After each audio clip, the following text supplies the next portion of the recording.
Good evening.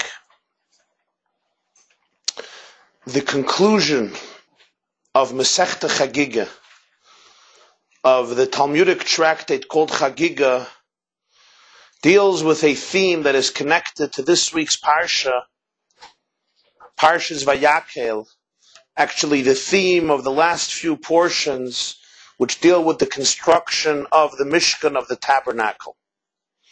The last mission of Masechta Chagiga discusses the fact that after each of the three Yomim Tovim, Pesach, Shavuos, and Sukkot, all of the vessels in the Beis HaMikdash needed to be immersed in a mikveh. They had to be purified in a mikveh, and the reason was because so many Jews would come and visit the Beis HaMikdash during the three festivals of Pesach, Shavuos, and Sukkot. Possibly one of them was ritually impure and came in contact with one of the vessels of the Beis HaMikdash and contaminated it, and thus all of the kelim needed to be immersed in a mikveh. Kol hakelim te'unin tevila, besides two vessels. There were two pieces of furniture in the Beis HaMikdash that did not require immersion in a mikveh, and those were the two altars, the Mizbeach HaNechoshes and the Mizbeach HaZahav, the altar of copper and the altar of gold. They did not require immersion in a mikveh. Why? The reason is there's already an argument between Rabbi Lezer and the Chachamim. Rabbi Lezer says, Mepnei she'ein kekarka. He derives from various verses that the Mizbeachas, the altars, had the status of karka, of earth, and hence halachically not susceptible to ritual impurity. Chachamim Ma'imrim, the sages say, Mepnei she'ein mitzupin. Because both altars were plated, they were covered. One was covered with gold, the Mizbeach HaZav, it was covered with gold, it was made of wood, it was made of eitz. Atzei Shittim, it was made of wood, cedar wood, but it was plated with gold. Since the altars were plated, the Chachamim say, they were not susceptible to be mekabel tumah, to receive ritual impurity. Why not? So the Gemara explains that the tzipuy is miftal batal legabei. The plating of the altars is subservient to the altar. Since it's subservient to the altar, it doesn't assume an independent status. The law is kleyet ha'asi lenachas eini mekabel tumah. A wooden vessel that is stationary, it's built in order to remain in one place permanently. Stationed in one place, it's asi lenachas. It's not a wooden vessel that's mobile. It's kleyet ha'asi lenachas. It's made to be stationary, remain in one position, is not susceptible to tumah. The altars were kleyet ha'asi lenachas, so they were not susceptible to tumah. They were plated with materials, with metals that were not wood. Gold is not wood, it's a metal. Nonetheless, the Chachamim say the tzipui, the plating, is subservient, it's subordinate to the altar. It doesn't assume its independent status. It's tafel, it's subservient to the altar, and hence the altar still retains the status of kleyetz, of a wooden vessel, and it's not susceptible to tumah, although the tumah touched the plating of gold or of copper, which is essentially susceptible to tumah. And then the Gemara continues right after this and concludes the entire Masechta Chagiga with these words. The Gemara says, Amar Rabbi Bo, Amar Rabbi Lazar. Rabbi said in the name of Rabbi Lazar, Talmidei Chachamim ein shel Gehenim shelatis behem. The fire of Gehenim, the fire of purgatory, does not rule over Talmidei Chachamim, over Torah scholars. Kal v'chomer Salamandra. This is known through a kal v'chomer from the Salamandra animal. Oma Salamandra shetel this eishi. Hasach midama einer shelatis boy. Talmidei Chachamim shekol gufan eish. Shenemar. Haloi kol dvarai ka'eish. Nu'um Hashem malachas kama v'chama. The case of Salamandra, the animal called Salamandra, is only the offspring of fire. It's born from fire, and yet fire does not rule over one who smears himself with its blood. Since the Salamandra comes from fire, it's immune to the hazards of fire. So if somebody smears himself with the blood of the Salamandra, he cannot be harmed by fire. Fire won't rule him. Talmidei Chachamim, Torah scholars, which are not only born from fire, their entire bodies, their very substance is fire.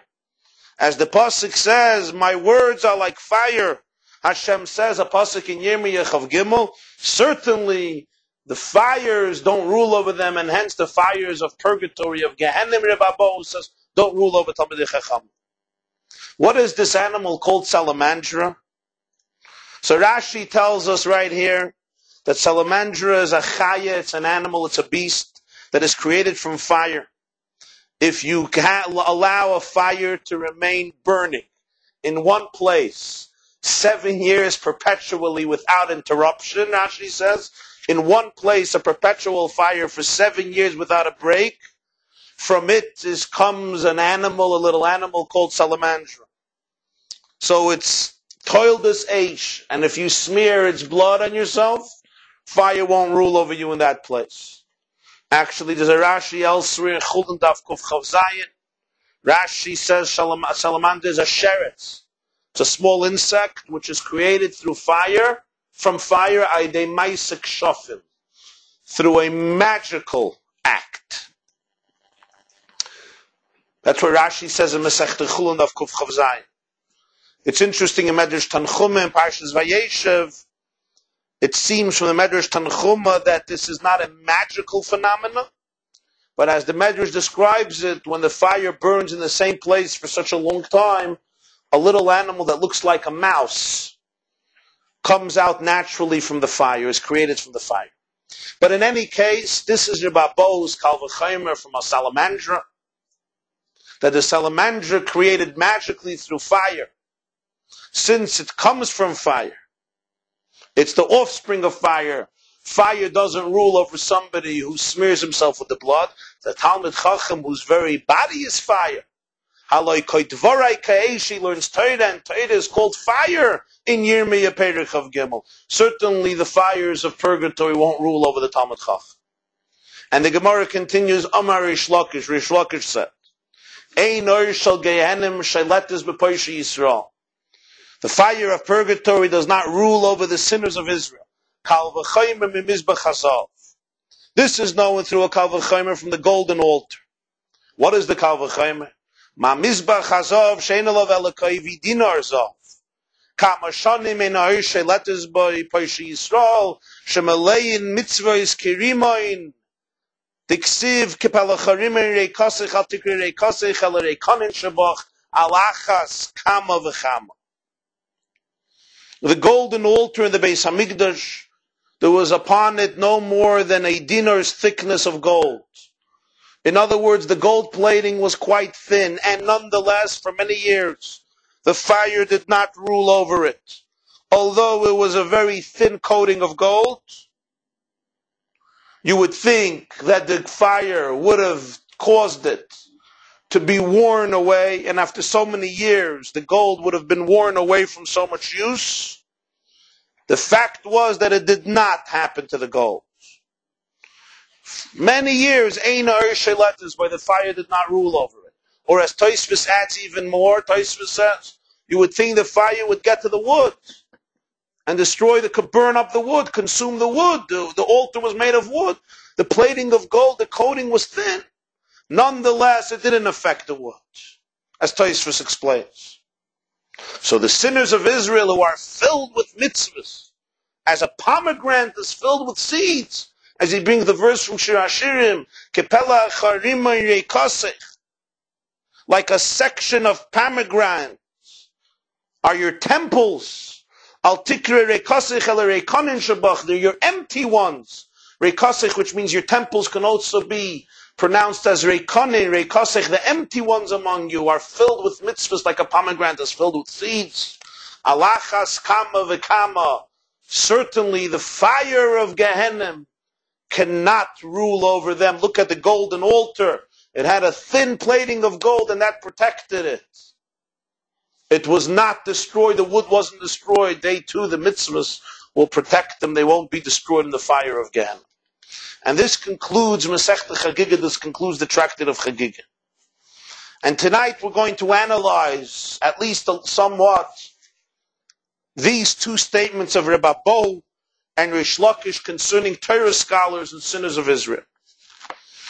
When you learn the Gemara literally, at first glance, it seems that the continuation, the thematic continuation between the subject earlier in the Gemara and the conclusion here of Masechta Chagiga is, the Gemara spoke earlier about the fact that the Chachamim say that the golden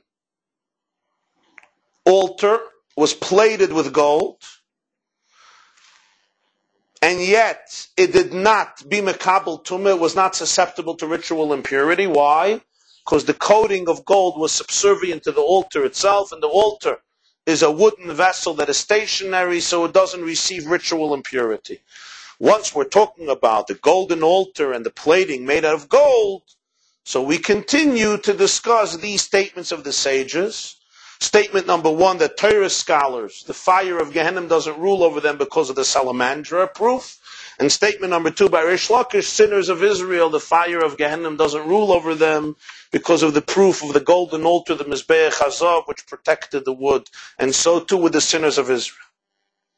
So we could understand the thematic connection here in Gemara, but the question is obvious.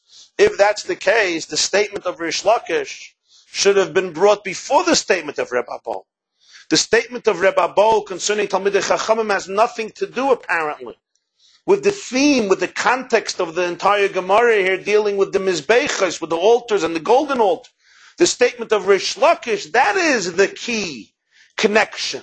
So the juxtaposition should have been between the discussion of the Mizbeach Hazav earlier and the statement of Reish Lakish, who learns out from the plating of the golden altar that sinners of Israel won't be affected by Gehenna. But when you look in Gemara, you see there's something else going on here, because the Gemara first brings something about Talmidei Chachamim with Gehenna, with Salamandra, which l'chayr at first glance has nothing to do with the theme in the Gemara, and then it comes to Reish Lakish. That order seems strange. But the question is really greater than this, and that is, it's not only a question on order, it's also a question in context. The idea Reish Lakish is conveying, and the idea the Gemara was conveying till now, are paradoxical. Because what was the logic of the Chacham and why the Mizbeach doesn't have to go to the mikveh? Because the plating is subservient to the altar. The coating is bottled to the altar. So the altar is still defined as what? As a clay eitza asir l'nachas. As a wooden vessel that's stationary. So it's not susceptible to tumah. It's not wooden, it's gold. Zag the Chachamim. Mipnei shein mitzupin. Miftal bottle l'gabayu. It's subservient to the altar. So what is the Gemara trying to bring out? That the coating, the covering is bottle, it's tuffle, it's subservient and subordinate and insignificant in the presence of the altar itself. In Reish Lakish's statement, the exact opposite idea is brought out. That the covering, the coating of the Mizbeach is so powerful that it's actually protecting the wooden altar, that the fire shouldn't consume it, as Tosfos explains, as discussed earlier. So the emphasis is exact opposite. Not only is the coating not insignificant, the coating is so significant that as a result of that, the entire wooden altar is being protected. In other words, it's far more important than the altar, at least in the sense that it can protect it, it can save it from the fire. So the exact opposite theme is being conveyed through Reish Lakish. And yet the Gemara goes over in a seamless flow from this idea to this idea, even though apparently it's two opposite ideas. There are more questions when we begin to analyze this Gemara more closely. The Kal v'chomer Reish Lakish used to demonstrate the logic behind the statement that sinners of Israel are not subjected to the hazards of the fire of purgatory. The Kal v'chomer from the golden altar in the Beis Hamikdash, which was not destroyed even after many years of fire because it was protected by the gold. That Kal v'chomer could be applied not only to sinners of Israel, it can be applied certainly to Talmidei Chachamim as well. Just like we say by sinners of Israel, the mitzvahs protect them since they're filled with mitzvahs. Like a pomegranate is filled with seeds, so the mitzvahs protect them from the fire. Certainly that can be applied to a Talmid Chacham, that the Torah that he absorbed, that he learned, that he internalized, does not allow the fire of Gehenna to harm him, to rule over him. So the question is, why do we need two separate statements? One for the Talmid Chacham and one for the Parsha Yisrael. Once you have the statement about the Parsha Yisrael, you could make a Kal v'chomer, certainly, this rule applies to the Talmid Chacham who has Torah as well. Tosfos in Eruvin, where these two statements are brought, asks the question, and Tosfos answers that there's a difference. Tosfos in Eruvin, Daf Yitesamid Aleph says that Poshe Yisrael, their faces are darkened, and Talmidei Chachamim are not affected at all. But here in Gemara, and Tosfos proves it, they're here in Gemara, we have no indication of any difference between them. Nor do Rashi and Tosfos give us any explanation of the difference. So the question is, why not just learn Talmidei Chachamim from Poshe Yisrael? And if you're going to want to tell me the Gemara wants to specify, Rabbi wants to specify, and explicitly state that Talmidei Chachamim are not affected by the fires of Gehenna, he could prove it from the Mizbeach Hazav. He can bring the same proof that Rish Lakish brings. He can say, look at the golden altar, there's a little gold on top of the altar and it protects the Mizbeach from being burned. Certainly a Talmid Chacham who has Torah, certainly it protects him from being burned. And not only that, it seems like a much more appropriate Kal V'Chaimer to bring the Salamandra, from which he proves that Talmidei Chachamim is not affected by the fire of Gehenna, like Tosfos writes here, like Rashi and Chulin says, I mentioned earlier, is a sheretz tameh, is an insect that is impure. Or as Rashi puts it here in Chagiga, it's a chaya, it's a beast. So if I could learn out about the life and the status of a Talmid Chacham from the golden altar in the Beis Hamikdash, it's much geschmacker, it's much more appropriate, it's much more delightful than to derive the status of a Talmid Chacham from a sheretz tameh or from a non-kosher beast. You can bring proof that the fire of Gehenna doesn't rule over a Talmid Chacham from the Mizbeach and the Beis Hamikdash. Why bring proof from a salamandra, from a non-kosher animal?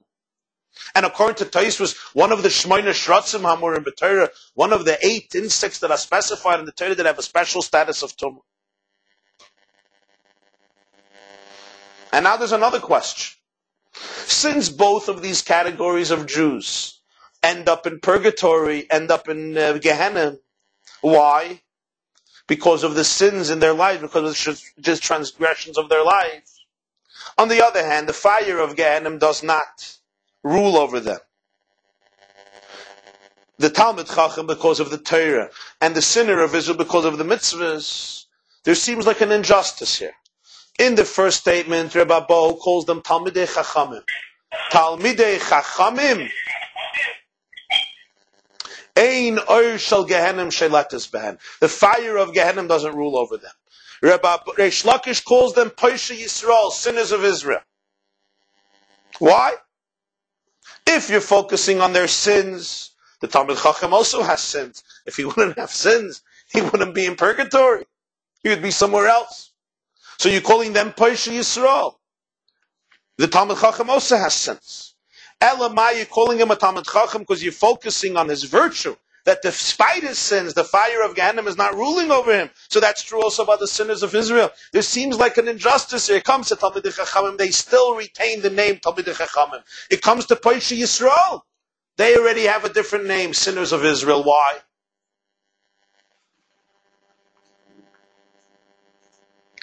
And then there's one more interesting question. And that is in the way the statements are phrased.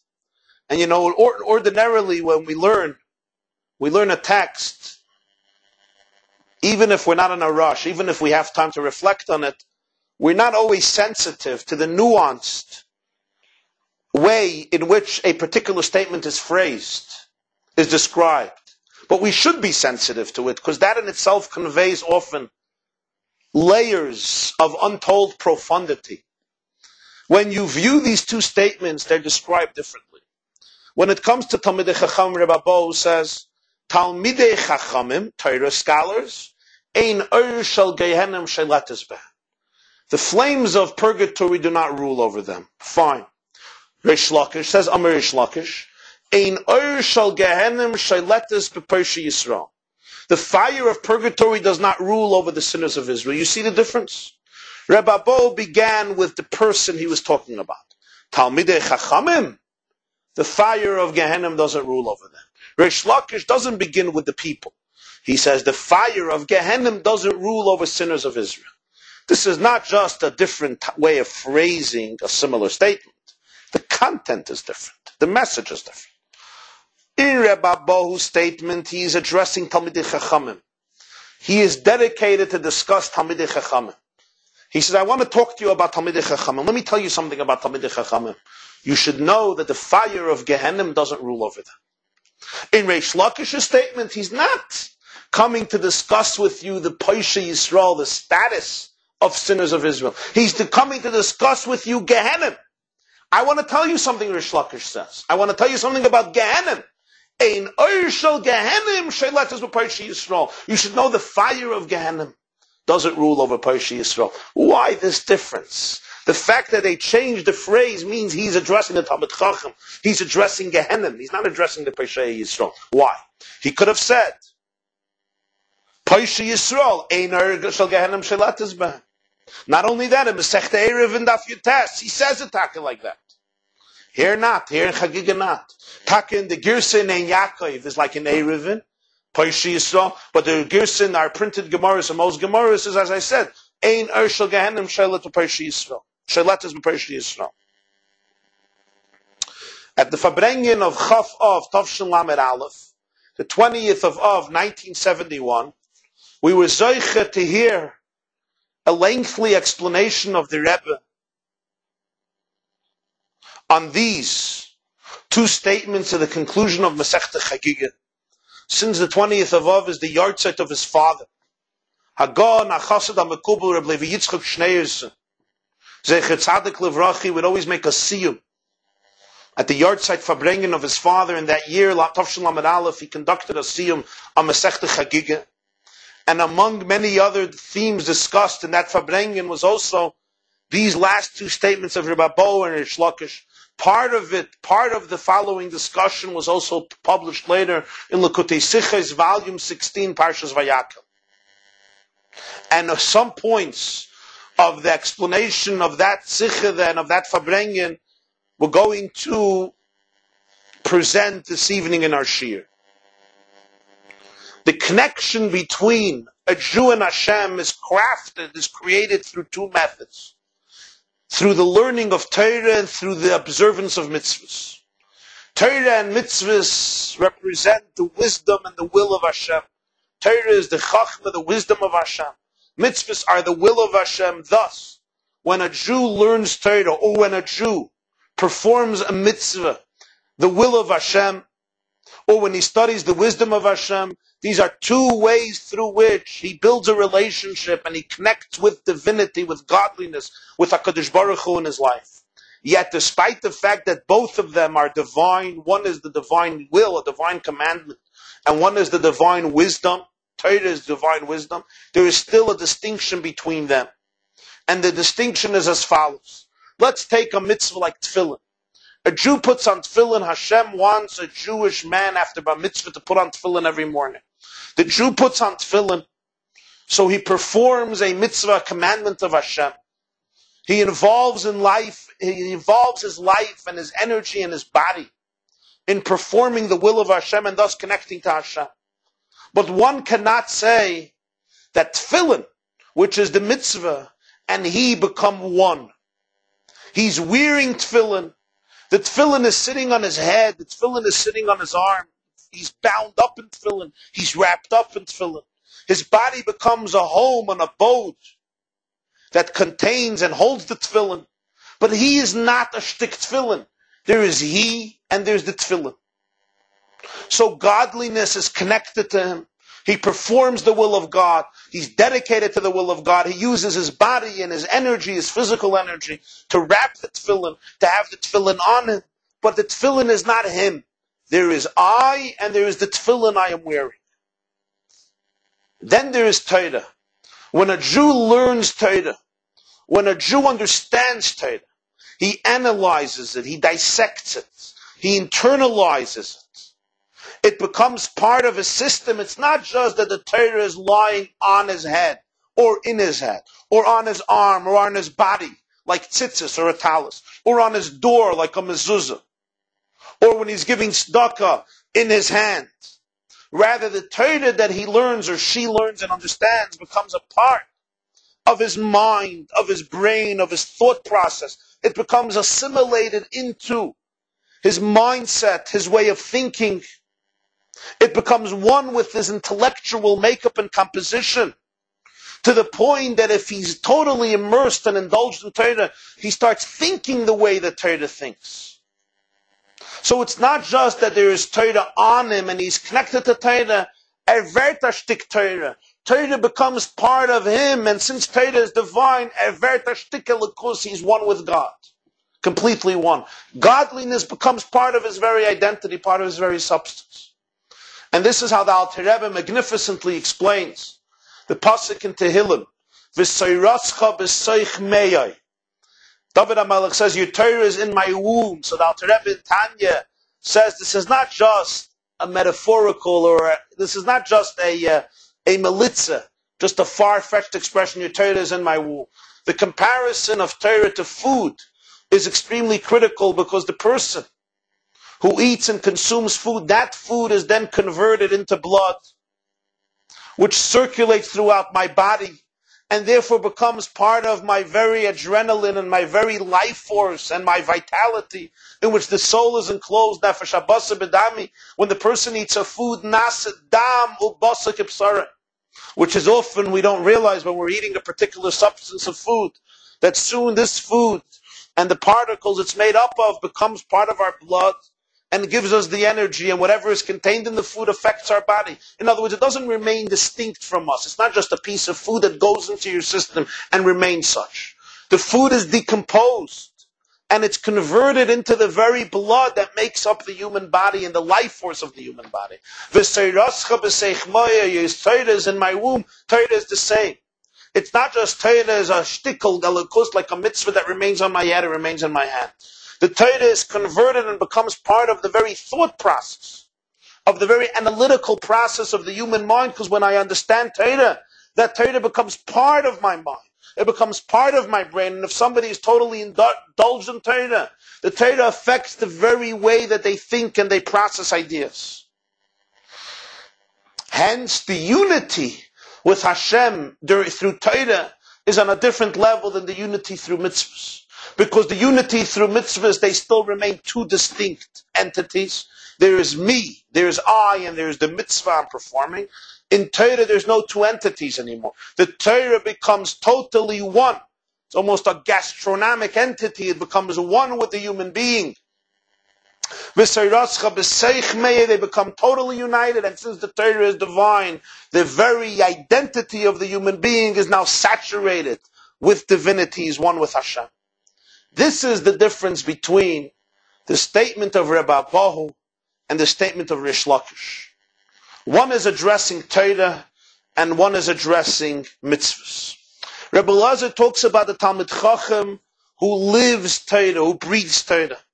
So he says, Gufon Eish. His very body is fire. Torah is fire. Kol Gufon Eish, Talmid Chacham, their very essence is Torah. There's no distinction. There's I and there's the Torah I learn. Torah becomes the I. The Torah that you learn, the Torah that you understand, enters into your mind and becomes part of your mind.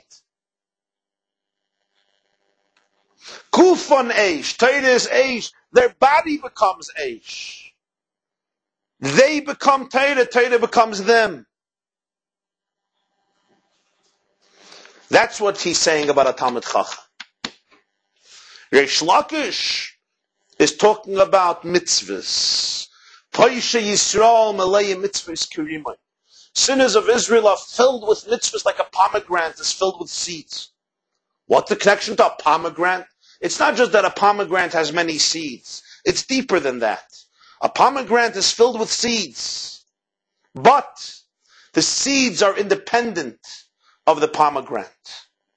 The seeds have an independent reality. They in fact are contained within their own compartment. The seeds are in their shell. They're covered by a shell. They have their yellow membrane. They're separated. They're distinct from the substance of the pomegranate. So it's filled with seeds, yeah. The seeds are the pomegranate? No. In the pomegranate, in a membrane, in the yellow bitter shalach, the bitter klipa, in that you have a lot of mitzvahs. Why does he use this example? Because this is the contrast between the Talmid Chacham and the Jew of mitzvahs. The Jew may have lots of mitzvahs, but even if I have a lot of mitzvahs, the mitzvah is not the I. I am involved in a mitzvah. I am doing a mitzvah. I am committed to a mitzvah. There's a mitzvah being performed by my body, by my wish, by my volition, through my money and so forth. The Torah is the very I. So by Torah it's called gufanesh. By mitzvahs it's milayim mitzvahs. Like the pomegranate that has lots of seeds. But the seeds are contained in a bitter shell. The seeds are distinct from the pomegranate. Milayim mitzvahs. Thus, we have an answer to the question why we have to have two separate statements. You can't derive one from the other. You can't derive the Talmud Chacham from the Pesheya Yisrael, because the Talmud Chacham in many ways is judged more stringently. What does the Gemara say in Baba Metzia Lamed Gimel? Talmidei Chachamim shgagois nasalam kisdainas. Even their mistakes are considered as though they committed willingly a sin, because they're educated, they're scholarly. On the other hand, you can't derive a Pesheya Yisrael from a Talmud Chacham, because you would think the Talmud Chacham that Gufayesh, his very substance is fire, Torah is I, maybe he's on a different level, so that's why we need two separate statements. According to this, we understand why he could not learn the Kal V'chomer for Talmidei Chachamim from Mizbeach Hazav, from the golden altar, but from Salamandra. Because when he discusses the Salamandra, it gives insight into a major question, and the question is this. If the Talmud Chacham is Gufayesh, if the very body, if the very identity of the Talmud Chacham is fire, it's not just he has fire in him. Rather, his very substance is fire. What fire? Dvarai, my words, the words of God. In other words, godliness becomes one and the same with his very identity, with his very mind. How can he be sinning? What is he doing in purgatory? If he's truly one with God, godliness becomes his very identity. Why are there sins in his life? And if there are sins, in other words, godliness is not one with him, so Gufa is not Eish. So why doesn't the fire rule over him? This is the question on the Talmud Chacham. And this is answered from the Kal V'chomer from Salamandra. Who's the one who tells us Talmidei Chacham Einer Shel Gehenim Sheilat Yisba? Rabbi. The same Rabbi has another statement in Masechta Sanhedrin. In Masechta Sanhedrin Daf Lamed Tes, the Gemara tells a story that a heretic approached Rabbi, and he asked him the following question. He said, Elokeichem kohen, who your God is a priest. How do I know? It says V'yichol li truma. You should take from me truma. Truma is the tithe that we give to a priest, a kohen. If he's a kohen and he buried Moshe Rabbeinu, what did he use as a mikveh to immerse himself and purify himself after he buried Moshe Rabbeinu? This is what the heretic answered about Bo. You're going to tell me that a God immersed himself in a mikveh of water like we do? The pasuk says in Yeshayim, "Madad b'shalei mayim." You can't measure. No water can contain God, so certainly he couldn't immerse himself in water. So what did he immerse himself in order to purify himself after the burial of Moshe Rabbeinu? So Rabbi Bo answered him, Benura Tavo. God went to the mikveh in fire. The pasuk says in Yeshaya, Ki hine Hashem be'eish yaveh, God will come in fire. So you see, God could come in fire. He immersed himself in the mikveh of fire. So the heretic said to him, Misalkit filusa benura. Can you fulfill the mitzvah of mikveh by immersing yourself in fire? Mikveh is water. So Rabbi Bo said, Adirab, ikrit filusa benura. The main mikveh is in fire. How do I know? The pasuk says, whatever you can't bring in through fire, then you put it in water. But the real mikveh, iket filusa, the real mikveh is benura, is in fire. That's what Rabbi says. Comes the Rebbe and says, that Gemara explains this Gemara. Because if fire is the primary ingredient and instrument through which to remove tumah, through which to remove impurity, certainly fire won't create tumah. If fire gets rid of tumah, certainly it's not a source, it's not an origin of tumah. And yet, from the same fire, which we say, ikir tvilusa benura, the main mikveh is garin fire. The best way to remove impurity is through fire. From that fire, what is created? A salamandra, a sheretz, a chaya, which is not kosher. And still, if you smear yourself with its blood, fire doesn't rule over you because it's an offspring of fire. This paradox explains the Talmud Chacham. The Talmud Chacham doesn't only come from fire, kol gufa yesh. So you have fire, which ikir tvilusa benura, the main mikveh comes from fire, physical fire. And yet from that very same fire comes something which is tameh. Especially according to Tosfos, it's one of the Shemona Shratzim. Spiritually speaking, you have a Talmud Chacham that kol gufa yesh. He is fire. He is Torah. And yet in that fire, in that Torah, there could be a situation where he transgresses, where he sins, where he falls prey to the evil instinct, to the evil dimension existing in a human being. And it's even greater than in the case of Salamandra. Over there, it's a Bria B'dei Shamayim. It's created from heaven, the Salamandra, and still we say, even though it comes from fire, it could be Tameh. Certainly a Talmud Chacham, even though he is fire, but being in this world, which is a world filled with challenges and filled with struggles, and filled with nisyonis, and a world where a person has full free choice to live the way he or she chooses to live, he could fall prey to sins, and he could transgress, and thus he is in Gehenna, and still, like the Salamandra, we say, gufa yesh, his very substance has fire, and the fire of Gehenna will thus not rule over him. Thus, for the Talmud Chacham, we have to bring a proof from Salamandra. This is the best proof, because it explains the paradox, gufa yesh, and there's sins in him. This explanation you don't have from the golden altar. The Mizbeach Hazav is a great kal v'chaymer for the Paisha Yisrael. The Mizbeach Hazav is an altar made of wood, but it's plated with gold.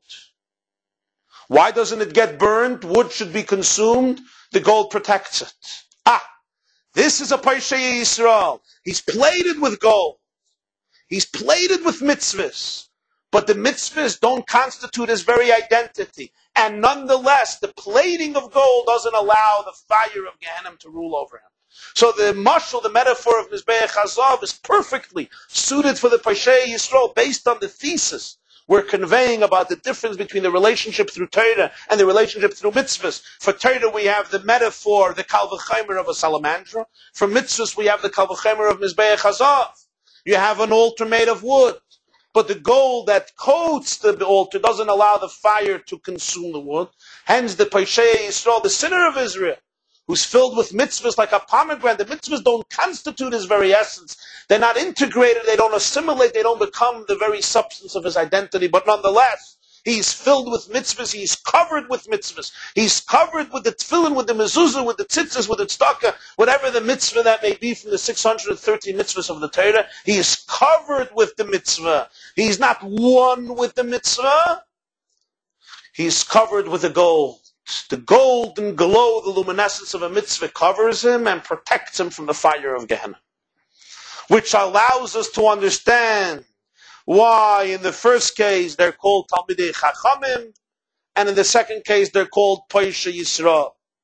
The Talmud Chacham, whose very essence is Elokus, is divine, godliness becomes the very eye of the Talmud Chacham. You can't call him my Paisha Yisrael, because when you're embarrassing him, who are you embarrassing? You're embarrassing the Torah. The Gemara says in Menachos of Sadik Tes, Talmud Chacham shesarach im avazanois befarasya. Talmud Chacham, even if he's deteriorated spiritually, don't embarrass him publicly. Who are you embarrassing? You're embarrassing the Torah. However, a Jew who's malay in mitzvah is kirim, and he is not the mitzvah. He's filled with the mitzvah, but he is not the mitzvah. You could say Paisha Yisrael, and on the contrary, there's even an advantage in it. Gemara says that Chizkiah, whose father was a big Rasha, and by relocating his grave on a mitah shel chavolim, on a bed made of ropes, which was embarrassing, that itself helped to atone for his sins. So the very fact that you call him a Paisha Yisrael helps to atone for the sins, for the transgressions. But with the Talmud Chacham you can't do that, because the Talmud Chacham is gufa yesh. To embarrass him, you're embarrassing the Torah. Because Torah, when you learn Torah, it becomes you. That's what Torah does. A mitzvah doesn't do that. A mitzvah is a tremendous thing. A mitzvah is our link to the Rabbi Shalom. But when you learn Torah, Torah becomes you. Torah affects your very personality, your very composition, your very makeup, the way you think, your horizons, your perspectives, the dynamics of your brain.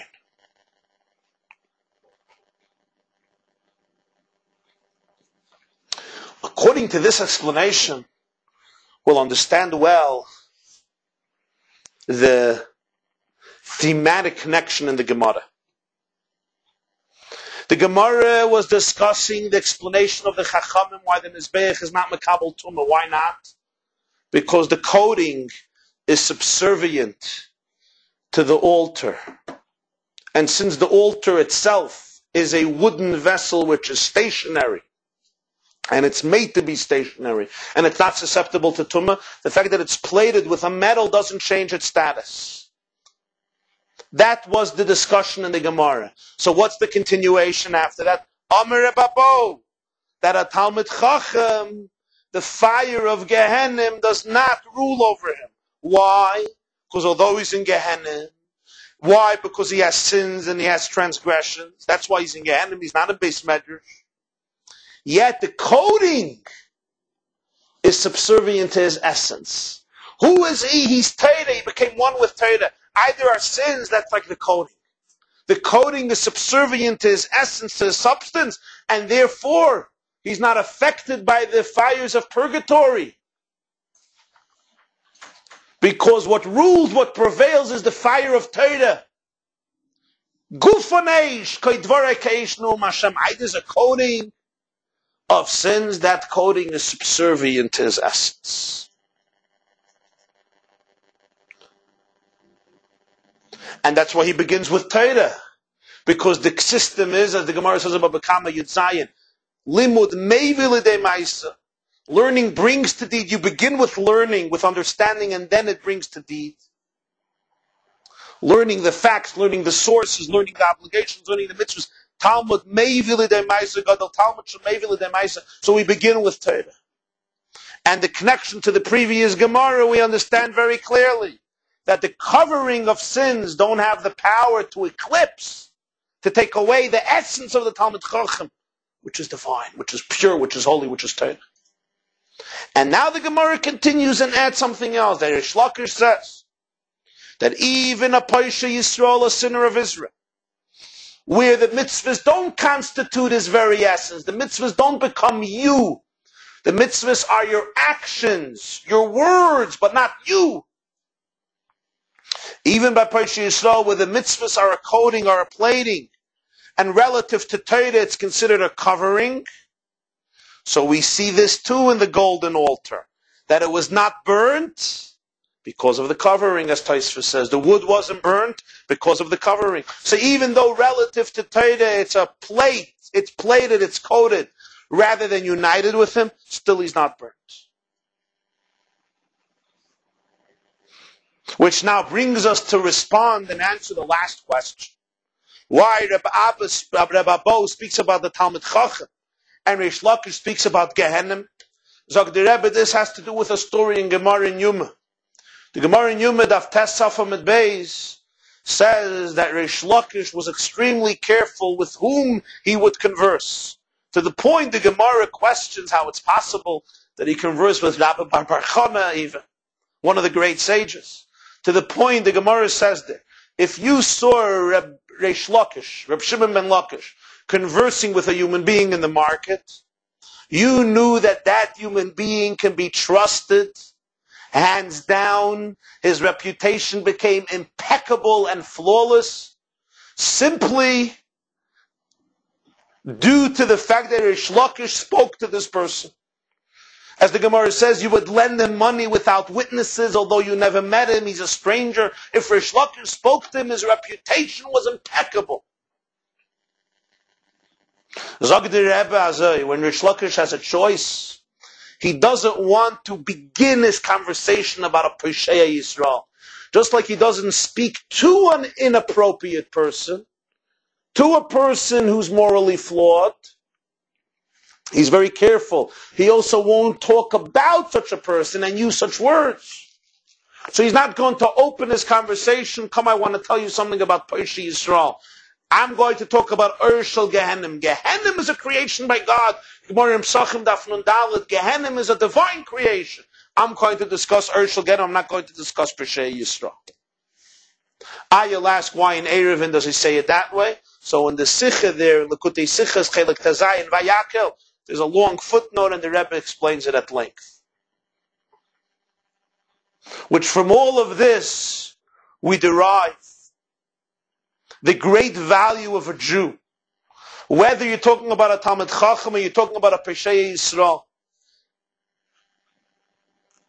that even if he or she has sins and transgressions in their life, it does not eclipse and it does not take away from the pure essence, from the essential connection with Hashem that the Jew has, either through learning Torah on one level or through mitzvahs on another level, that Malay mitzvah is kirimah, so that when the person looks at himself or herself, they ought to know that due to the Torah and mitzvahs that the person studies and performs every day, notwithstanding any other flaw in a person's life, that is the most real connection a human being can achieve with Hashem, and nothing can take that away and destroy that.